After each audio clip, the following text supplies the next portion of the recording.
This is the Horse Radio Network. This is episode 308 of the Dressage Radio Show on the Horse Radio Network, brought to you by Bimeda Dewormers and TotalSaddleFit.com. Today on the show, we will wrap up the Dressage World Cup finals, and we have a trainer tip about half halts from Louise Denizard.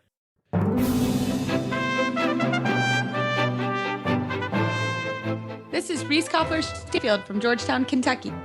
And this is Philip Parks from Fergus, Ontario, and you're listening to the Dressage Radio Show. Hi guys. Hi, Glenn. How are you? I'm fine. I'm here. Yes. Okay. I couldn't miss this. I got to hear all about Las Vegas. Yeah. Oh, we had quite a big time. I don't think we're 100% back, Philip and I, yet. Well, we're still recovering from our vacation. Yeah. No kidding. And I land, of course, it's Rolex week here in Lexington. So there is so much going on and so many people in town. And so it's a big time. So yeah, literally I like got off the plane and it was boom, Rolex week. So got to love it. Crazy to more crazy. Yeah. But we had quite a big time. I'm not going to lie. And who came home with the biggest losses at the tables? Philip and Meredith. Yeah, So Travis redeemed you, huh? Travis did well. Yeah. Travis did really well. Well, that's because he's like a math wizard. Yeah. He's probably there counting cards. They just haven't caught him yet. I don't know, but he bought us all dinner, and we had quite the big time. Philip and Meredith took me to a rave. We went to a rave. I'm not going to lie. Really? I stayed up all night. Really? Well, yeah, I went till 4. We went to see David Guetta. I mean, come on. I did not know who David Guetta was. You don't I don't pass either, it down. Reese. I did not know who that was before we went to Vegas. He is a DJ, one of the world's best DJs. Okay. So there were over 1,000 people there. It was there was a ton of people there. Oh my gosh, so many people. Awesome. But you had a good time, right? I had a great time. And we ate out at great restaurants, and we got to see some phenomenal horses, and the venue of Vegas. A Cirque show? Yeah, we saw a Cirque show. Oh, which one did you see? Zarkana. I didn't see that one yet. Was it good? Yeah, it was awesome. really good. Yeah, it's really good. Like Super kind of more circusy. Yeah. Like there had a lot of circus tricks and flying through the air, and it was really cool. It almost made me want to be a trapeze artist. I'm not going to lie. I kind of wanted to. We've seen several some of the them, stuff actually so made much dressage fun. riding look easy. Yeah. Yeah. I mean, you already know how hard that is. So first of all, none of us can twist our bodies in those shapes. No, they had this. Yeah, that's.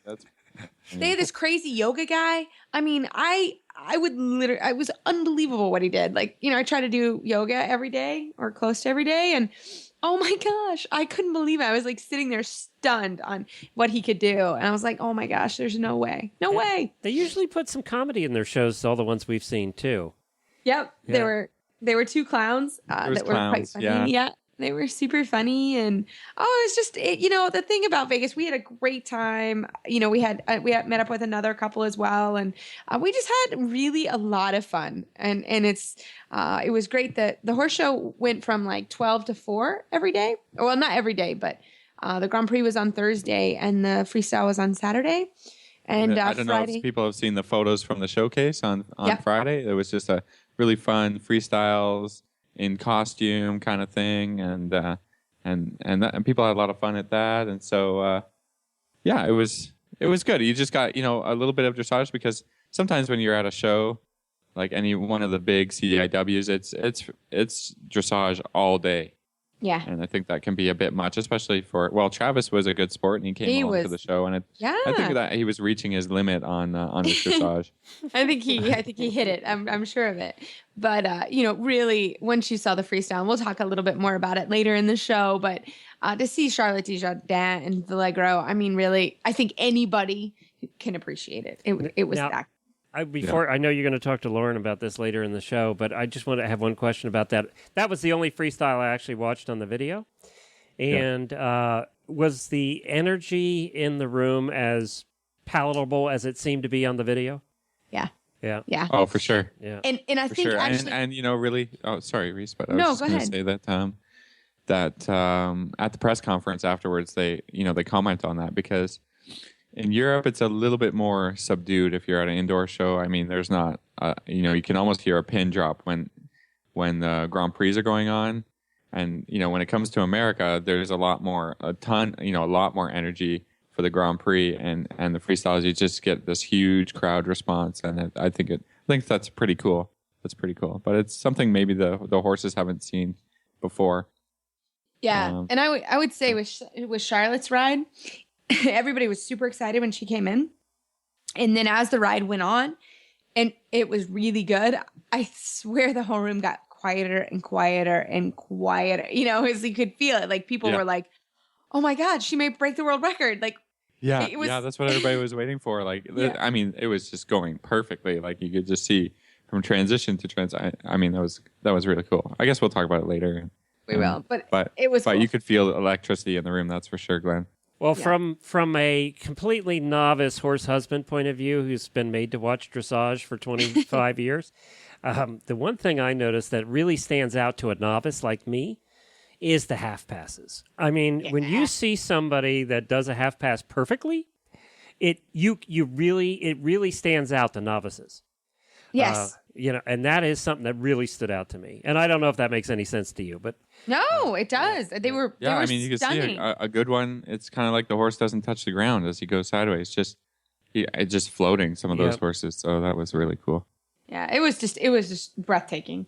And Edward Gall was second, and he was quite good. I mean, it's just as the class went on, your better horses always go later, and it was really cool. It was really fun to watch. And I saw WEG here in Kentucky, which was pretty darn cool. But this was even better. I mean, Charlotte was even better than that.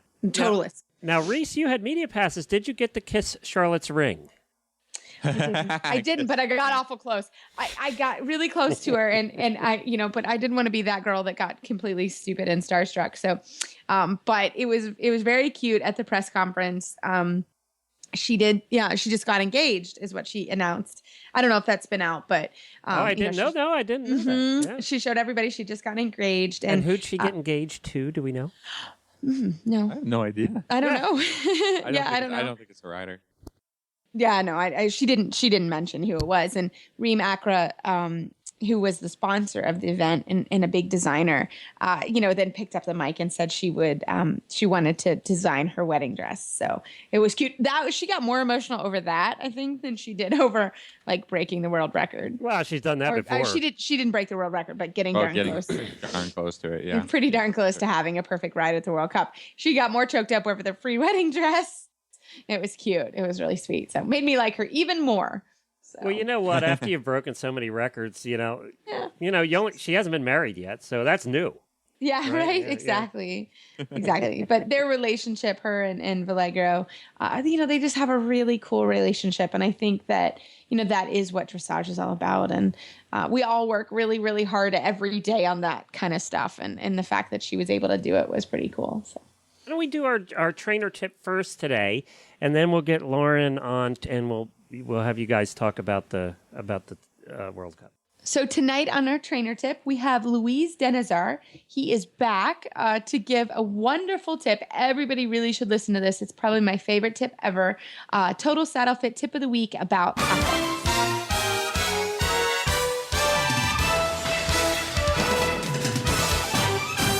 This week's dressage training tip is brought to you by Total Saddle Fit, home of the shoulder relief girth at TotalSaddleFit.com. Well, this evening for our trainer tip of the week, we have Lou Denazar from Puerto Rico back on for an encore presentation. Lou, how can I eat? Hi, how are you?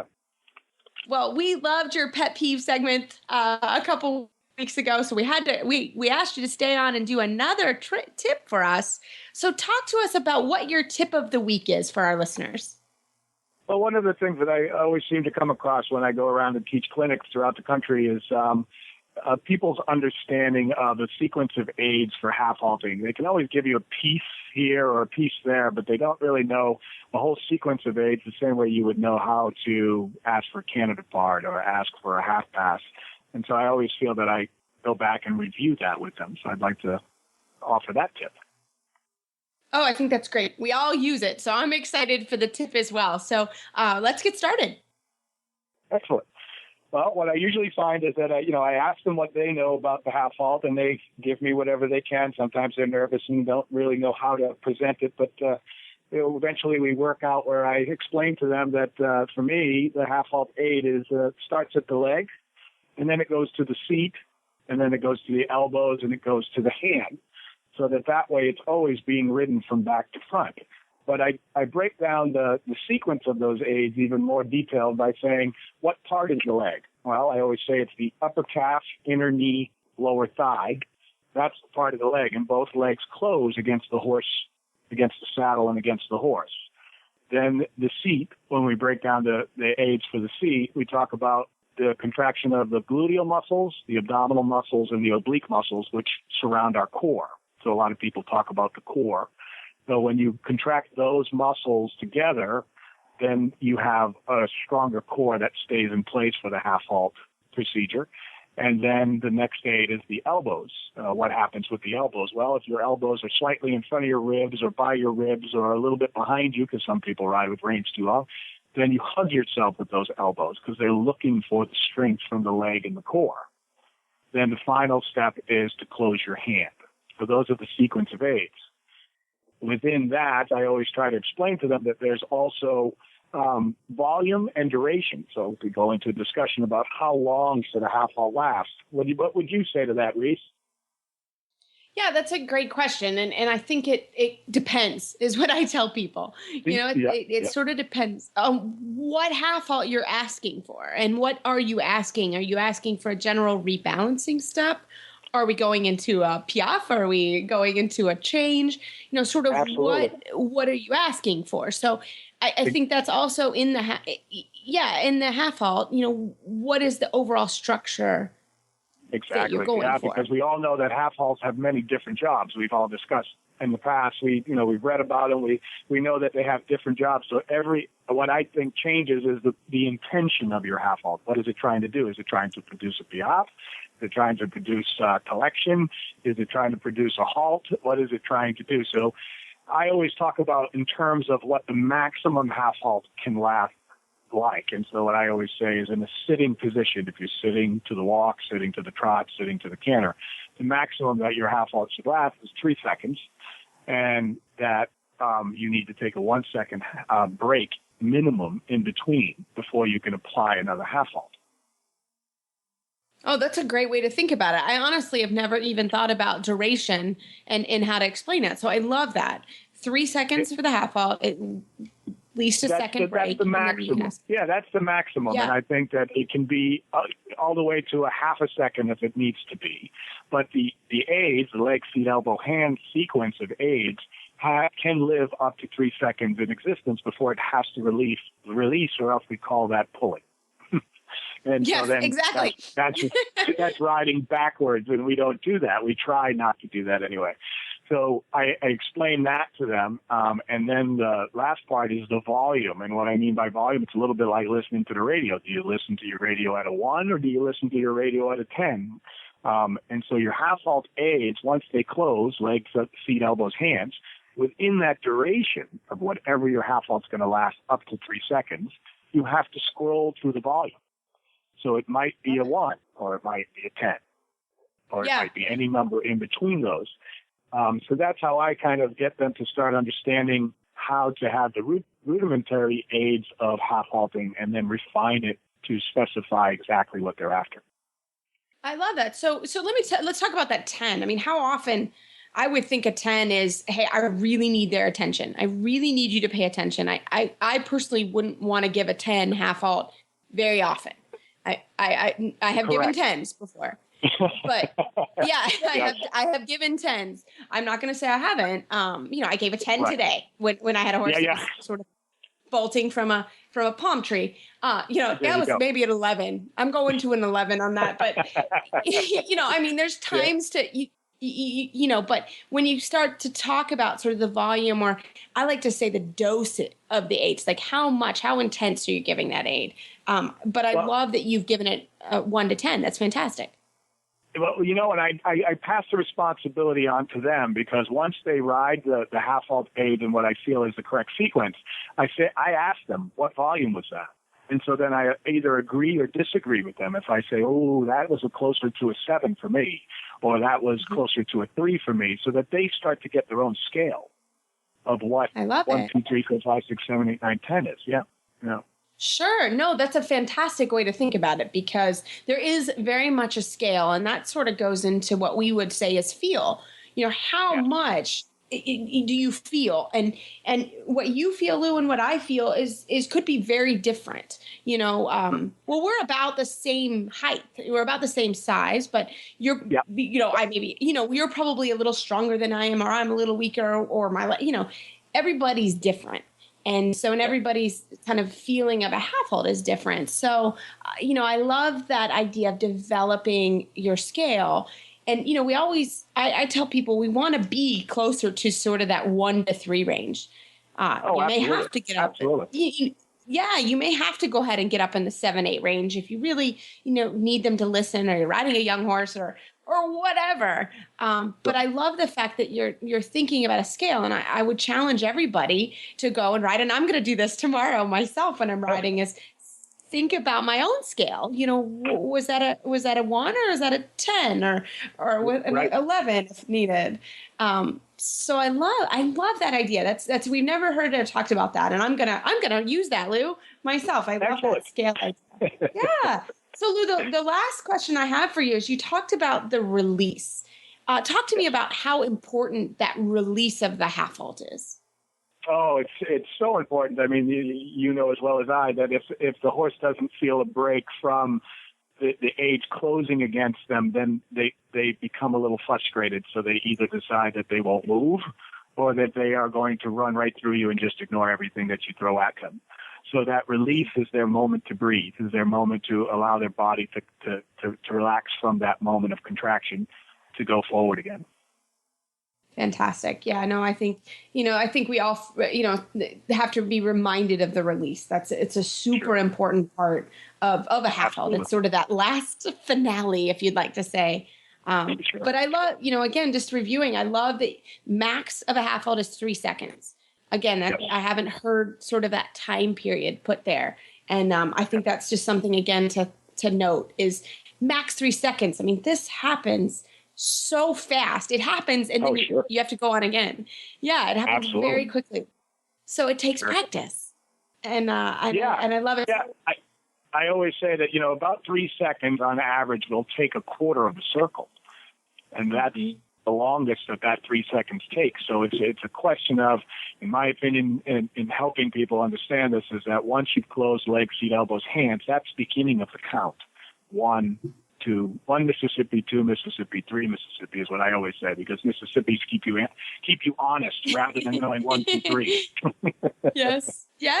No, that's a great one. And I'm going to challenge everybody to do this this week. Excellent. And love to hear some listener feedback on how your scale went and how your kind of count of the half halt went. So Lou, great tip. I really, I'm going to use this myself. I loved it. So thanks so much for telling us the tip of the week. And how do our listeners find you online?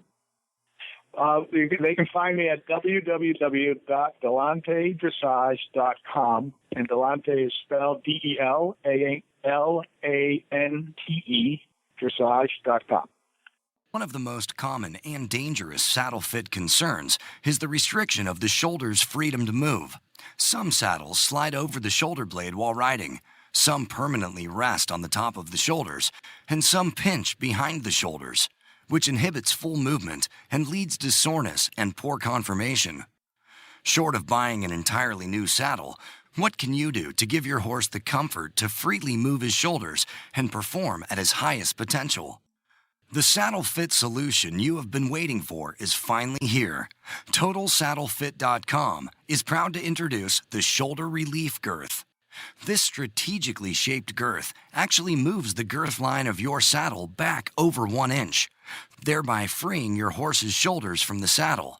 Traditional girths pull saddles up against a horse's shoulders and often over the top of the shoulders.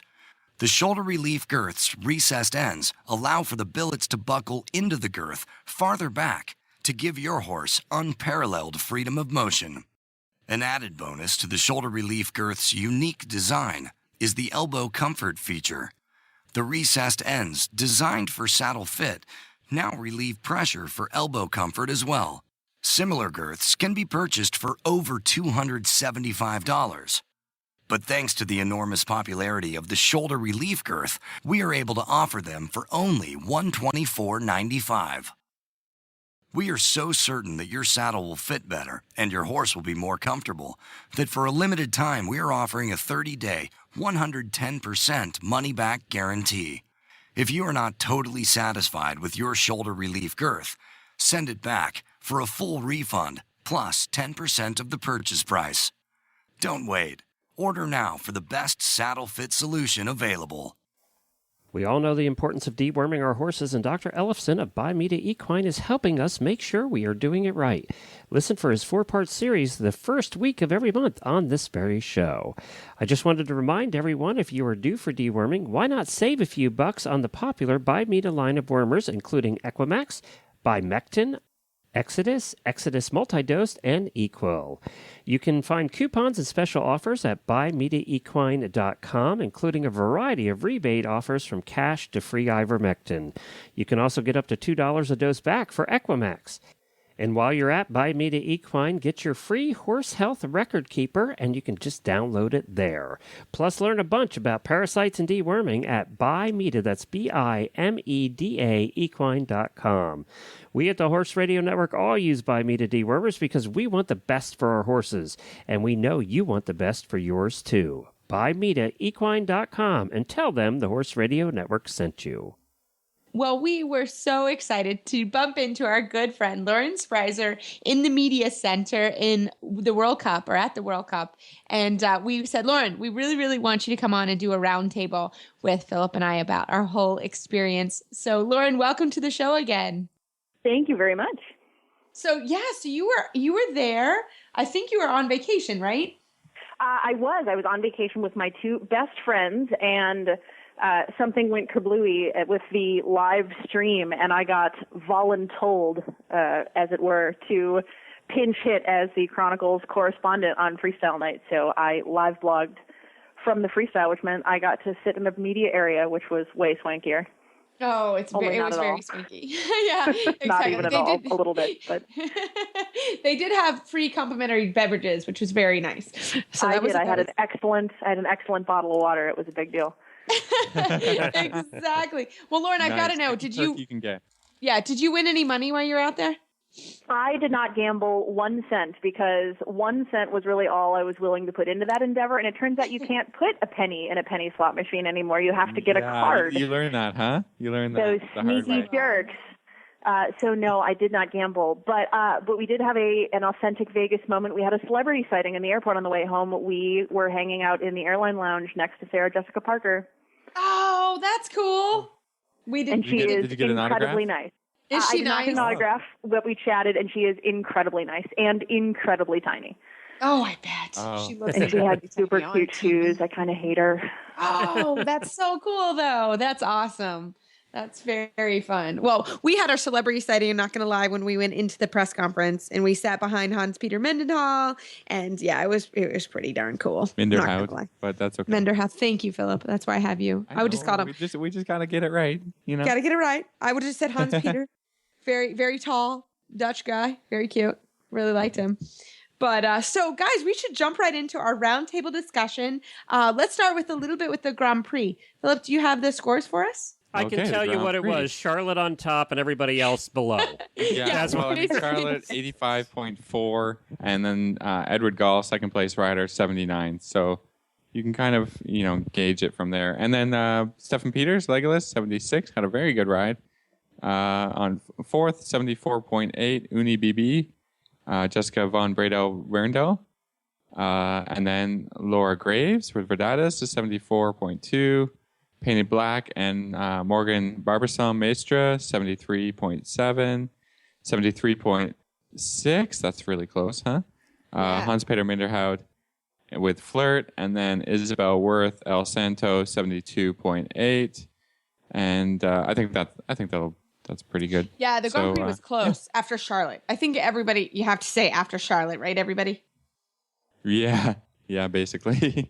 I think it was pretty understood as we were coming to the World Cup that we were playing for second place. Yeah, exactly. But that's okay. Watching first place. I mean, what were your guys' overall impressions from Charlotte's Grand Prix? How do you comment on that? Maybe... I mean, what do you say?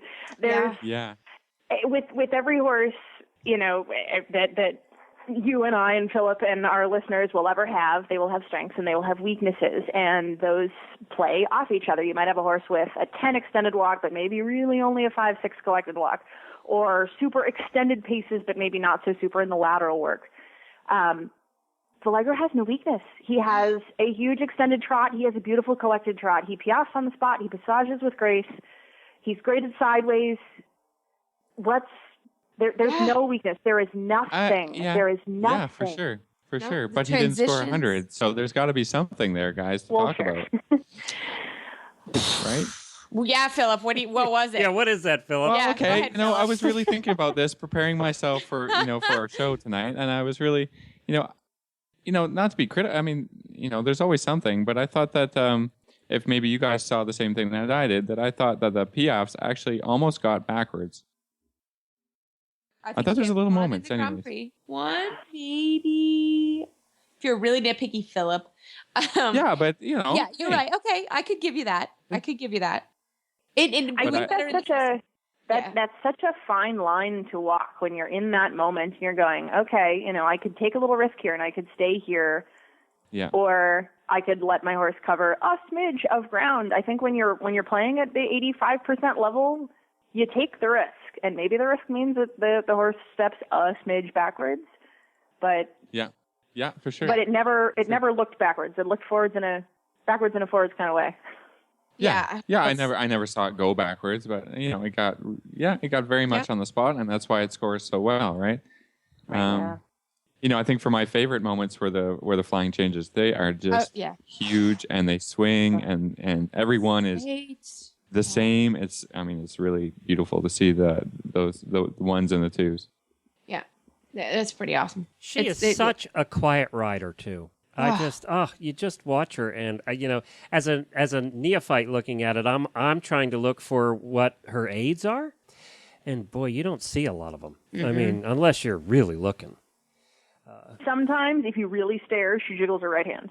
Yeah, sometimes. You're right. I actually saw her adjust the reins once. No, she is mortal. Yeah, she is mortal. Yeah, she moved her hand once.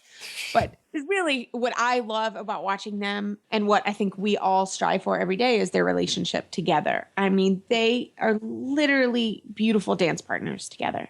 Unbelievable dance partners, and it's just fun to watch that. Okay, so we'll give it that. Was there anybody else that really stood out to you that maybe you weren't expecting? Lauren? For me, the two that I didn't know anything about, but were my two favorites besides the heavy hitters, were the horses Mr. X of Russia and the Swedish horse D. Laponia T. Mr. X, I believe, represented Russia at the WEG last year. He's not a terribly old horse. He's 11 years old. And his trot and canter and walk in the Grand Prix were all quite good, maybe not amazing. There were certainly more points to be had. Amazing at a World Cup finals kind of level, not in a schooling show kind of level. Right. But man, that horse's piaffe and passage are hands down some of the best in the world. And she turned it up another level for me in the freestyle. She had to unfortunately ride first in the Grand Prix, which is a totally sucky thing to have to do. But she ended up in the top group. I think she was 6th or 7th in the freestyle. She was 10th in the 10th in the Grand Prix. In the Grand Prix, and then moved up quite a bit in the freestyle, and was really, really impressive. The other one, De Laponia T, I learned that horse's rider, whose name of course is escaping me now, she's an amateur. She is a hairdresser. She bought that horse as a 2-year-old and broke it out herself, and she does horses half the day and hairstyle in the other half of the day. And maybe the horse isn't the most amazing mover in the history of the world, but so meticulous and tidy in everything that she did. She missed some changes in the freestyle because, bummer. But just so fastidious in her balance, with this lovely, light, bouncy, cheerful energy. cute little lady, cute little horse, big smiles. It was just pleasant. It was so pleasant. Yeah, that was Paulinda Freiberg. Yes. From Sweden. And a That's 72. so cool. I did not know that. Yep. That's fantastic. That's a great little things that you learn about, the riders that we're not exposed to all the time. There's a ton that show in America, but it's awesome when the European horses come over and we get to see them and we get to learn about their riders a little bit, and especially riders that have basically broken and trained their own horses all the way up to that level. It's incredibly inspiring. Well, and I think on that point, we've got to talk about Laura Graves. I mean, really good for her, honestly, on her first World Cup. Diddy is quite spooky. I saw him in Wellington, and he was also quite spooky. He was a little spooky in the Grand Prix, honestly. I thought he looked a little bit tight. What do you guys think? Yeah, I agree. Yeah, just a little spooky. It's for sure different when you have to. Outdoor shows are completely different than indoor shows, and even the indoor shows that we do have, which are few and far between, nothing is as close as that kind of environment. Nor is anything so rowdy. Honestly, I mean, other than dressage at Devon, how many freestyle experiences do horses get in this country in the dark, which is essentially what a big crowded stadium is, with audience participation. Normally we all sit at Grand Prix freestyles like we're at a wake or something. Yeah, and people were clapping and cheering. There was a guy throwing T-shirts at one point, and they had the crowd like up and Vegas style dancing. Like, it was fun. I mean, you know what I mean? Like, I even think Travis had fun. Like, at one point we were dancing and having fun, and that was cool. But that didn't necessarily help the American. Doesn't help all the horses, yeah. No, it did not help. I think at one point during Laura's ride, actually, there was a little bit of clapping, and then everybody saw the horse react to it, and a little like, what's going on? And then everybody stopped clapping right away. Yeah, it was no more clapping. Like, yeah. But I thought, I thought he improved as and he got better in the freestyle. But I still thought for him, he looked pretty tight. She's gonna, when they get that indoor thing figured out, and she's gonna be, a combination to reckon with. I mean, you'll see them get higher. I believe that we'll see them get better and get higher and higher scores.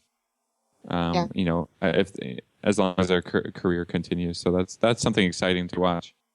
Agreed, for sure. Can we talk about the Stefan Peters situation? He went into in third place into the freestyle, did very well in the freestyle, got an 80. Mm-hmm. And then they found a little bit of blood, a tiny bit, on his side, and he was eliminated because that's the rule. So what did you guys think? What was your opinion of the whole thing? Well, yeah, I mean, after every ride, just like normal shows, that there is a tack check, and during the tack check, they look very hard for blood in the mouth or blood on the sides. Yeah, they have white gloves on there. They rub them, and they found it. Lauren, what do you think? Stefan is not new on the scene. We've watched him produce horse after horse to the level. I think everybody has a bad day. I think horses, this is a tough time of year. They're all between their winter and summer coats. Their hair gets weird. And we've never seen Stefan produce anything other than tactful, harmonious, beautiful rides. I think, having, I certainly don't know him well, but we've met and he's taught me before.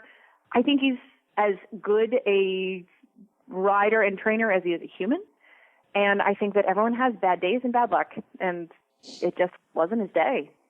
Yeah. For me, I truly believe that after the freestyle ride, because everybody was really excited, and Legolas is a little jumpy, and he did jump around after the freestyle, and he was excited, and I think he maybe clipped him. The horse was jumping around, jumped into his spur, something like that. Something very weird, because the entire ride, and you can go and watch it on YouTube, I'm sure, was beautiful to watch. It was a very great freestyle, and there was no rough riding during that ride at all. Well, he's known. Actually, he works with Monty Roberts, and Monty Roberts is the king of no violence at all, no whips or nothing. And Stefan actually has videos he's done with Monty, and and he's known for that. And so he must have been mortified with this. This is the kind of thing that would mortify him. I think he was. There's a statement out on the USCF website, and again, we all saw the ride, and actually, that's kind of sort of a thing that is like drives me crazy. Is the riders literally finish and drop the reins? Have you guys noticed that? It drives me crazy because the horses, they drop the reins. They have no reins. I'm not sure he did it because there was a lot of electricity and excitement. Yeah, and they dropped the reins. The horse turned around and ran a little bit out, like I'm out of here, sort of thing. So and happened during that moment. I just think it's so stupid and definitely not something we should be showing any rider that's a good thing to do. And the riders drop the reins and then the crowd goes crazy, literally, and the horses are like jumping around and I'm not a fan of that. Yeah. So, I know he was mortified. We all read, what he put online. Online. He did put out a statement, and it is the rule. And I think we all of us are in the sport to train and ride well, and he certainly is one of those people that does that. So, just not his day. And very unfortunate. Yeah, very. It was very unfortunate. So but kind of moving on, I mean, Edward Gall, we haven't really talked about Edward. What did you think, Lauren, about Edward and Undercover?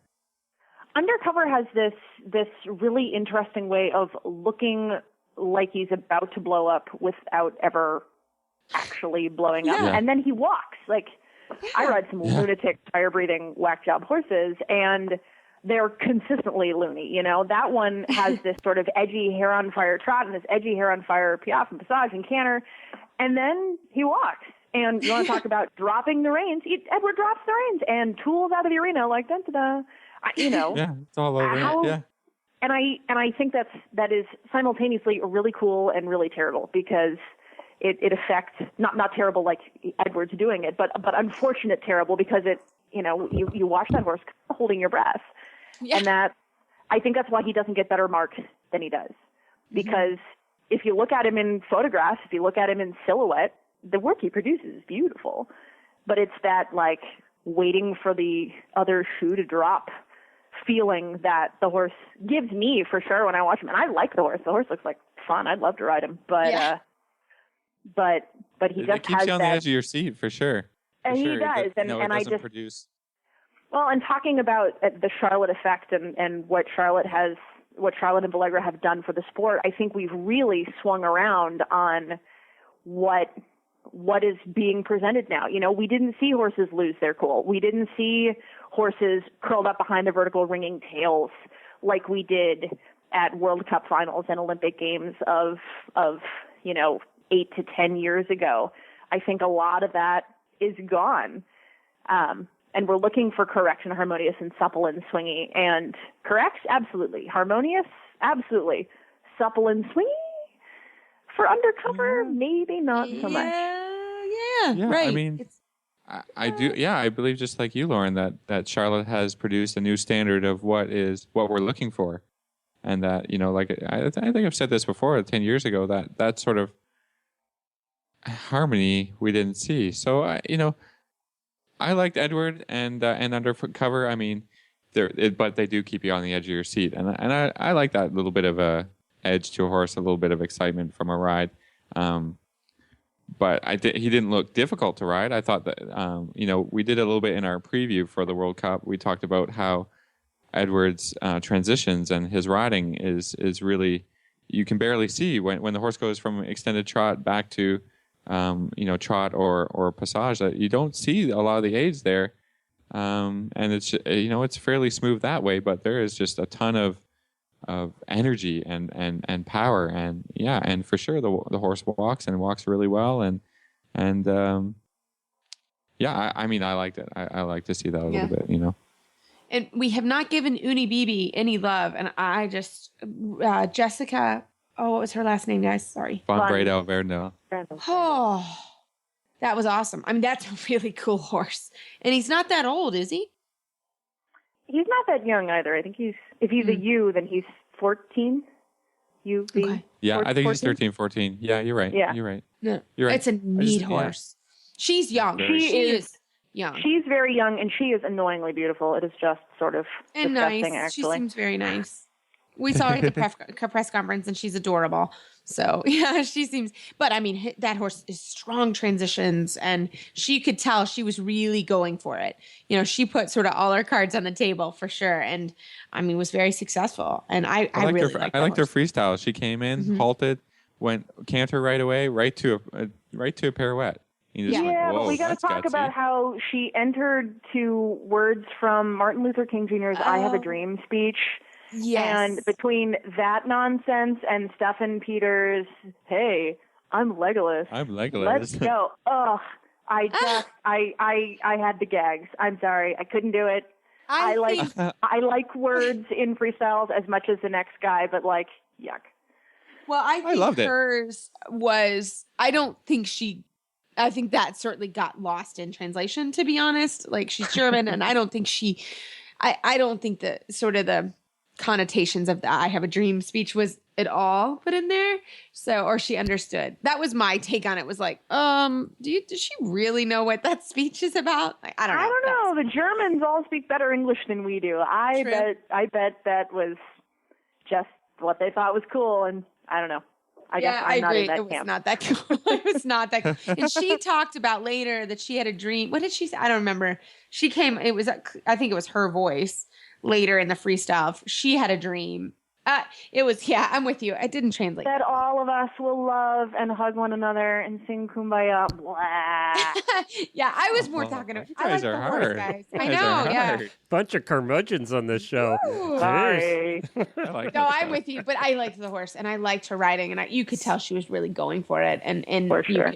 It was the transitions and the piaffe and passage and the pirouettes I thought were really quite good. So I liked her. Besides the weird "I Have a Dream" speech. Me too.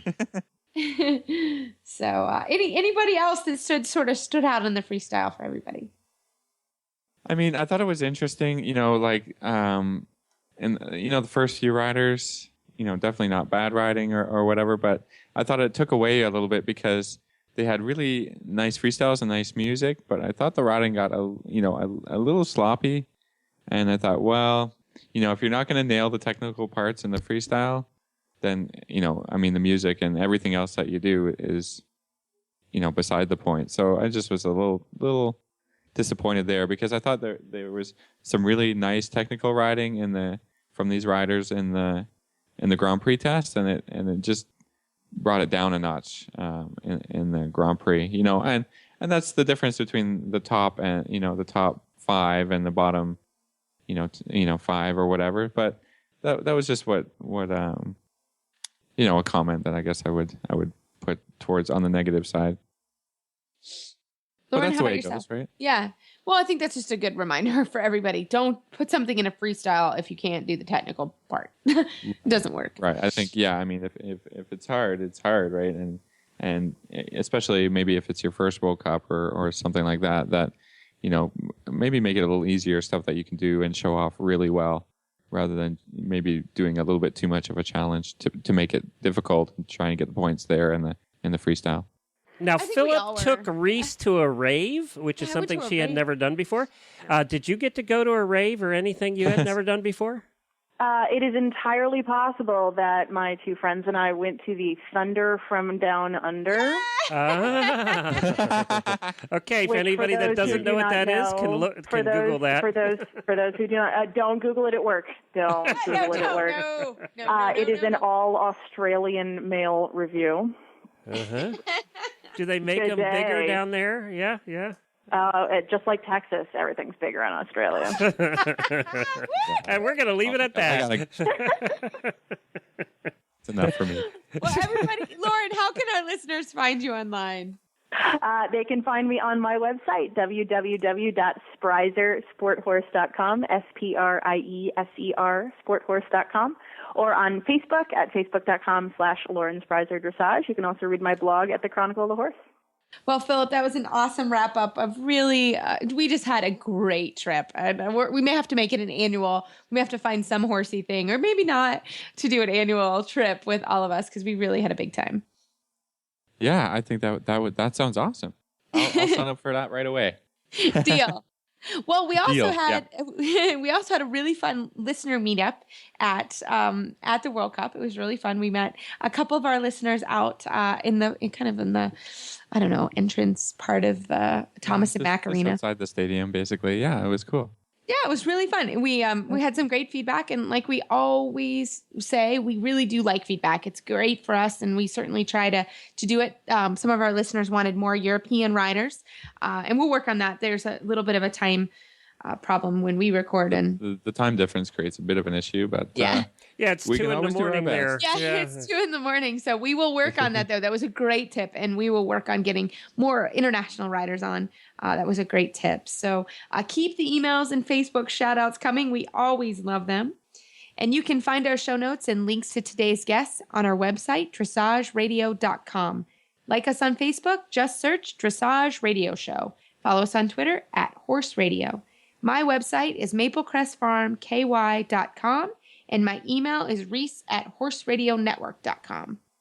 You can find me at philipparksequestrian.com, and my email is philip@horseradionetwork.com. I'd like to thank our sponsors for allowing us to put on a great show this week, and don't forget to check out all the other shows on the Horse Radio Network at horseradionetwork.com. Everybody, keep your heels down and your shoulders back, and we'll talk to you next week.